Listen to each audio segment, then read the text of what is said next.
আলাইকুম। তো কবুতরের জন্য এখন একটু চা বানাবো। তো এই যে প্রথম দিয়ে দিতেছে আদা কুচি, এই যে দিয়ে দিলাম ভালো করে। তারপরে এখানে আছে গোলমরিচ এবং কি লং, এই যে পানিতে দিয়ে দিতেছি।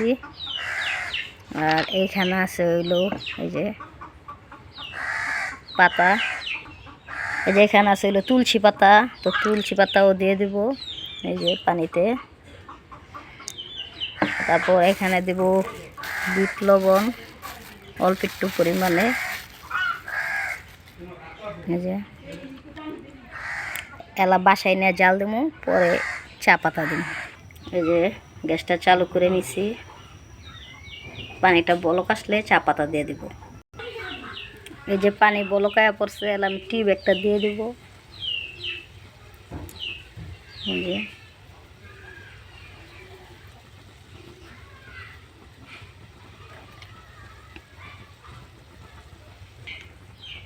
তো এই যে আমার চা বানানো হয়ে গেছে, এখন গ্যাসটা বন্ধ করে দিব। তো এই যে আরাপে চা ডাইলা দিতেছে কবুতরে। এই যে আমাদের একটা ছোট ভাই, এই যে কবুতরের চা মনে করেন নিজেরা যদি নিজেদের যত্ন রাখতে পারি, কিন্তু কবুতরের যত্ন ঠিকই রাখি। কবুতরের যত্ন রাখা একদম ভুলি না। তো এগুলো একটু হালকা ঠান্ডা হইলে কবুতররা খাওয়াবো।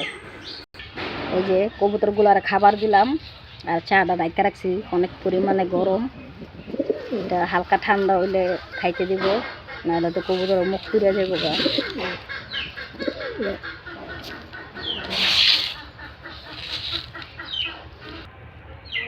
আমার এই 3 জোড়া কবুতর আছে, আর কবুতর নাই। তো অবশ্য ইনশাল্লাহ আল্লাহ দিলে আরো কবুতর আনবো আমি কাপ্তান বাজার হাট থেকে। এই যে চা পাগলা রাইতেছে চা খাওয়ার জন্য।